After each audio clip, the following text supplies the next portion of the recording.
Today I'm gonna be talking about how chickens are treated in chicken and egg industry. Coming up.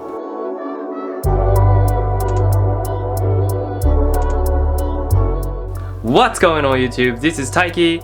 Welcome back to my channel. In this channel, I talk about how awesome going vegan is and some Japanese related stuff. So if you're interested, subscribe now and hit that bell to stay tuned. Okay, a lot of chickens are consumed globally. According to United Poultry Concerns, over 50 billion chickens are slaughtered every year. Also, USDA World Agricultural Supply and Demand estimates report estimated that over 8,000 million dozen of eggs will be consumed in 2020. It's never been difficult to find chickens and eggs in your local stores now, has it? You might wonder how poultry industry managed to fill out such large numbers of appetites. They're using a method called factory farming. One way is battery cage. Battery cages, small cages, and egg-laying chickens, also known as hens, are packed in them. Yes, not just one, but multiple birds are inside the cages. Each chicken will have mere 67 square inches of space, which is very small, isn't it? Here, this small. Since they lay eggs, they will basically be egg-producing machines. They're not allowed to enjoy the joy of parenting, not allowed to go out to breathe in fresh air, or are not allowed to even pee in different places.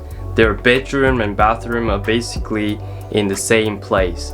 They pee and sleep in the exact same place. For chicken meat, which are called broiler chickens, they have a space of 1 square foot. No, that's better, isn't it? Nope. It is no better than the layers. Farmers accelerate the growth of broiler chickens by injecting antibiotics and by genetic engineering. The average weight of broiler chickens increased by 65% from 1935 to 1995. To give you some idea, this is exactly like human children growing up to be 300 pounds in just 10 years. The legs of broilers can't adapt to such drastic changes in their weight, causing 1/4 of chickens have leg issues. Also, other symptoms like death and chronic pain. Imagine you're in an elevator so crowded that you can't even turn your heads or bodies around, and the only time the elevator door opens is when your life ends. That's what layers and broilers are going through. When layers are done producing eggs after about 10 months, they'll be processed the same way as broilers are. How are the broilers processed? They'll be hung upside down and boiled alive. After all the suffering of peeing and pooping in the same place where you sleep, having chronic pain because of the antibiotics in poor environment, and no freedom to express joy, you will be boiled alive. Layers, after being forced to produce as many eggs as possible, hoping to parent their own children, but the hope will be shattered at the end by having their eggs taken and by being boiled alive. Many male chickens will be destroyed since they do not have the ability to lay eggs and are susceptible to bone deformities caused by genetic engineering. What exactly do you mean by destroyed, you might ask?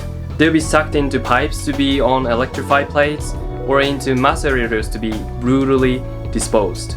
Yes, the male chickens will be electrified or shredded into pieces.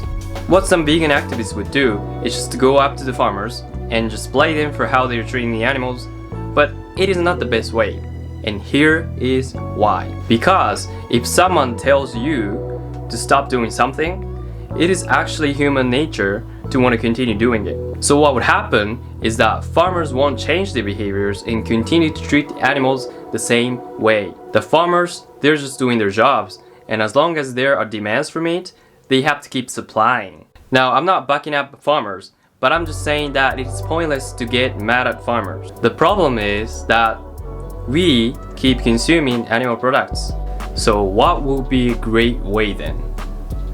I'm glad you asked. It is to let people, also known as meat, eggs, dairy consumers, know about the cruel and inhumane conditions that animals are in. This whole thing is not exactly farmers' fault, but it is actually ours. If we all stop consuming animal products, the farmers will no longer have to keep them in confinement or slaughter them or boil them alive. The inhumane method exists because the demand for meat is so big that farmers have to produce so many very quickly with low cost. If we stop, or at least reduce our consumption of animal products, there will be less animal suffering. I hope you learned something about the chicken nuggets you usually get at McDonald's or scrambled eggs on your plate. This is unacceptable and has to stop. How can we stop it?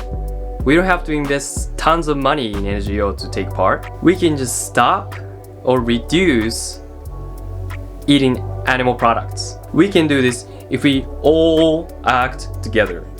Wake up and see what we actually consume. Thank you so much for watching. If you liked it, please give it a thumbs up and subscribe if you haven't already, and hit that bell to stay tuned. And I'll see you in the next one. Until next time.